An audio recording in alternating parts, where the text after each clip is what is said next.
Hello guys, welcome to the Green Life with Anamika. मेरी ये कोशिश रहती है हमेशा कि किस तरह से हमारी जो महिलाएं हैं उनको जो है कोई भी प्रॉब्लम ना हो, और जो भी समस्याएं उनके लाइफ में आती हैं तो उसको अगर मैं थोड़ी सी भी कम कर पाऊँ तो ये मेरे लिए बहुत खुशकिस्मती होगी। तो इसलिए मैं कोशिश करती हूँ कि जो भी ऐसी समस्याएं हैं जिसको कि मैं एक छोटी सी कोशिश से, मेरी एक छोटी सी कोशिश से अगर वो समस्याएं दूर हों तो मैं ये कोशिश ज़रूर करूँगी। और उस कोशिश में एक कोशिश है मेरी ये कि जो प्रेगनेंसी पीरियड की, मैंने पहले भी एक दो वीडियो बनाए हैं इस पर, कि प्रेगनेंसी पीरियड ऐसे तो 9 महीना जो महिलाएं बिल्कुल वो इस तरह से झेलती हैं जैसे कि एक कठिन तपस्या हो। क्योंकि अगर वो आज के लाइफ में, लाइफ स्टाइल में अगर हम बात करें कि जो भी प्रेगनेंसी पीरियड होता है वो बहुत ही प्रॉब्लमेटिक हो जा रहा है, क्योंकि खान पान या जो भी हमारा जो इन्वायरमेंट है पॉल्यूशन से भरा हुआ है, उसमें कुछ ना कुछ परेशानियां वो आ ही जा रही हैं महिलाओं को प्रेगनेंसी पीरियड में। तो उन सब समस्याओं से छुटकारा दिलाने के लिए मेरी एक छोटी सी ये कोशिश है कि मैं अगर जो भी मेरी कुछ खुद की एक्सपीरियंस है या जो मैंने दूसरों को सजेस्ट किया था उसमें भी बहुत हद तक उन लोगों को काम आया। और जो आज के ज़माने की सबसे बड़ी समस्या है कि जो डिलीवरी हो रही है वो सिजेरियन हो रही है, तो मैं ये चाहती हूँ कि जितनी भी महिलाएं हैं वो कोशिश करें कि नॉर्मल डिलीवरी हो, और तभी वो अपना भी अच्छे से ख्याल रख पाएंगी और अपने जो नवजात शिशु का भी। क्योंकि अगर माँ ही प्रॉब्लम में आ जाएगी और डिलीवरी के समय अगर उसका ऑपरेशन से होगा बच्चा, तो वो फिर अपने बच्चे का ख्याल नहीं रख पाएगी। और माँ की एक तरह से वो अरमान होता है बच्चा कि वो स्वस्थ रहे, और हर तरह से उसको वो चाहती है कि सुरक्षा प्रदान करे। तो उस समय माँ का स्वस्थ रहना बहुत ज़रूरी है ताकि वो अपने बच्चे का ख्याल रख पाए। क्योंकि माँ के अलावे कितना भी कोई कुछ कर ले लेकिन बच्चे को इतने अच्छे ढंग से ख्याल नहीं रख सकता है। और ऐसा माना जाता है कि उस समय माँ का ही ज़्यादा इम्पोर्टेंस होता है बच्चे के साथ। कनेक्शन, एक कनेक्टिविटी जो उस समय बच्चे का और माँ का जुड़ता है वो जीवन भर रहता है। तो माँ जो उस समय में, जो माँ जब 9 महीने उसके गर्भ में बच्चा होता है या उसके बाद से लेके, वो माँ और बच्चे का एक कनेक्शन जुड़ा होता है। और वही धीरे धीरे धीरे धीरे करके आपको आगे आने वाली लाइफ में भी वो कनेक्शन आपका बच्चे के साथ जुड़ा रहता है, और वो बहुत ज़रूरी है। और ये बहुत हेल्दी भी होता है कि माँ बच्चे का कनेक्शन बिल्कुल स्ट्रॉन्ग हो, और माँ अपने बच्चे का बिल्कुल परछाई की तरह उसके साथ बनी रहे, और उसको एक पल भी ओझल ना होने दे अपने आँखों से। तो इसके लिए ज़रूरी है आपका खुशहाल रहना, फिट रहना, और बिल्कुल जो भी प्रॉब्लम है उससे दूर रहना।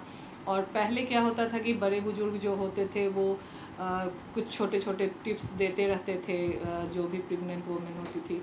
लेकिन आजकल ऐसा नहीं है। आजकल पूरी तरह से जो है वो डॉक्टर पे डिपेंडेंट है, और डॉक्टर तो आपकी समस्याओं के लिए एलोपैथी मेडिसिन ही देंगे और कुछ नहीं बता पाएंगे। लेकिन जो डेली वे में आपको किस तरह से रहना है, किस तरह से उठना बैठना है, किस तरह से आपका रूटीन हो, हेल्दी रूटीन हो, पॉजिटिव सोच हो, और खान पान तो खैर इम्पॉर्टेंट है ही, वो तो डॉक्टर बता दे रही हैं उसके अकॉर्डिंग आपको लेना है। या जो भी ज़रूरत की दवाइयाँ हैं, आयरन, कैल्शियम, फॉलिक एसिड, ये सब तो आपको लेना ही है। लेकिन मैं ऐसी दो मेडिसिन के बारे में बताऊंगी जो कि पूरी तरह से वो आयुर्वेदिक है, और वो आयुर्वेदिक है और वो बहुत फ़ायदा करेगा आपको नॉर्मल डिलीवरी में। और प्लस माँ बच्चे का जो भी प्रॉब्लम होती है आजकल के ज़माने में, छोटी छोटी प्रॉब्लम जो होती है उसको दूर करने में, और बच्चे का पूरी तरह से वो विकास करेगा। तो ये दोनों मेडिसिन आपको अगर आप फर्स्ट मंथ से नहीं ले पाते हैं तो कम से कम तीसरे या चौथे महीने से ये ज़रूर लेना चाहिए। और ये रात में सोने से पहले दूध के साथ लें, और आप चाहें तो अपने डॉक्टर से इसके बारे में कंसल्ट कर सकते हैं। कि हालांकि ये डॉक्टर से कंसल्ट करने पे भी डॉक्टर भी मना नहीं करेंगे, क्योंकि ये आयुर्वेदिक है और ये पूरी तरह से कुछ भी इसमें ऐसा मेडिसिन नहीं है जो कि आपको नुकसान करेगा। एक तो जो है वो है गर्भ चिंतामणि रस।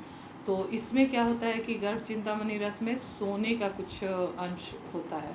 जैसे पहले होता था ना, पहले के राजा महाराजा या जो भी बहुत सक्षम होते थे वो स्वर्ण भस्म लेते थे, और पहले के वैद्य होते थे वो भी आयुर्वेद में कुछ ऐसे दवाइयाँ देते थे जिससे कि माँ बच्चे का संपूर्ण विकास हो, दिमाग तेज हो। तो इसलिए राजा महाराजा जो होते थे वो स्वर्ण भस्म लेते थे या सोने चांदी के थाली में खाना खाते थे, तो उससे भी उनको वो सोना का कुछ अंश अंदर जाता था, और इससे बहुत दिमाग का विकास तो होता ही है और उससे शक्ति भी मिलती है और शरीर भी बलवान होता है।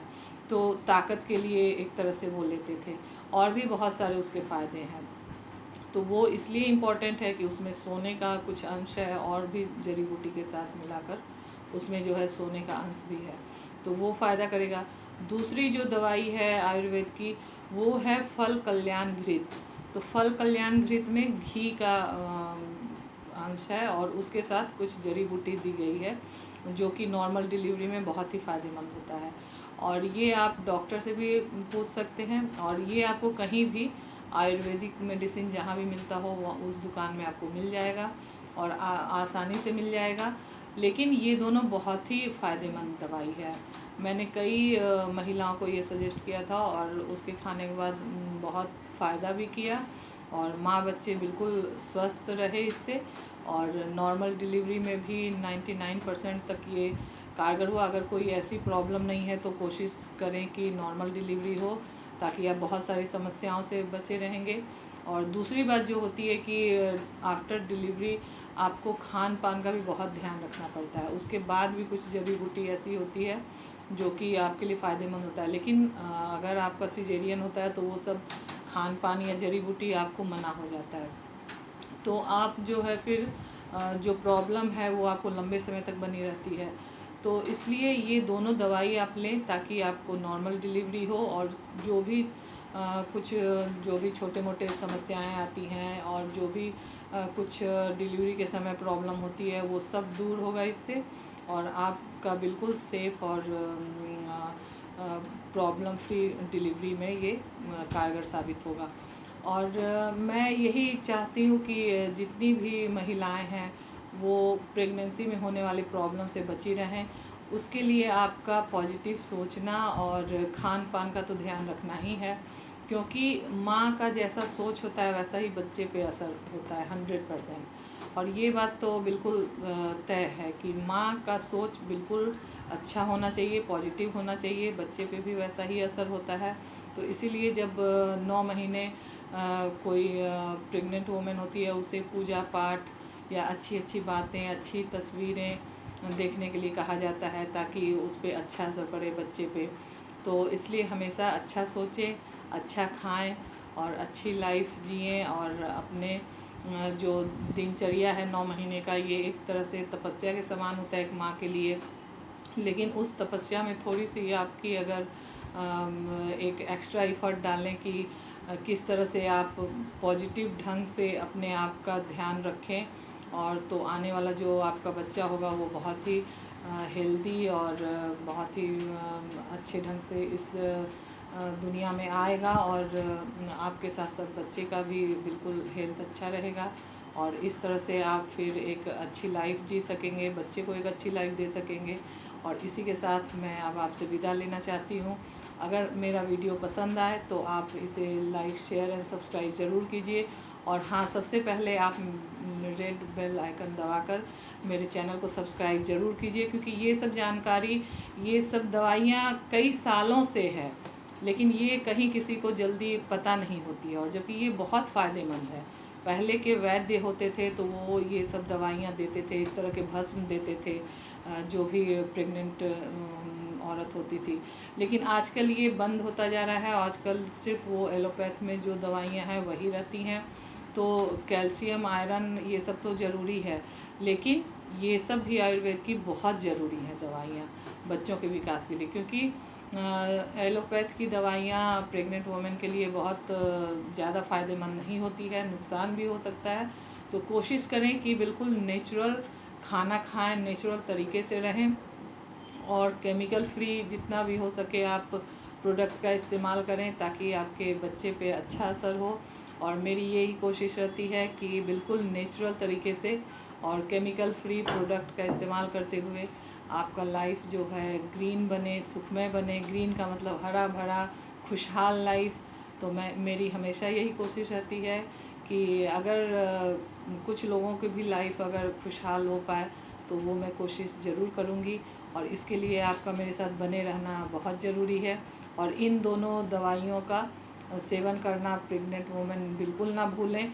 ये बिल्कुल भी सेफ़ है और कोई भी नुकसान नहीं है इसमें। तो फिर से मैं एक बार बता देती हूँ, वैसे मैं इसका फ़ोटो भी फ्रंट पे रहेगा, कवर पे मेरा। तो मैं इसका एक बार फिर से नाम बता देती हूँ, आप नाम याद रखिएगा। इसको रात में सोने से पहले दूध के साथ लीजिएगा। तो पहला है गर्भ चिंतामणि रस, ये छोटी छोटी टैबलेट होती है ये, तो डेली एक लेना है। और दूसरा है फल कल्याण घृत। तो पहला गर्भ चिंतामणि रस और दूसरा फल कल्याण घृत, इन दोनों का सेवन कोई भी अगर प्रेग्नेंट लेडी करती है तो उसको बहुत फ़ायदा होगा। इसी के साथ मैं विदा लेती हूँ। नमस्कार।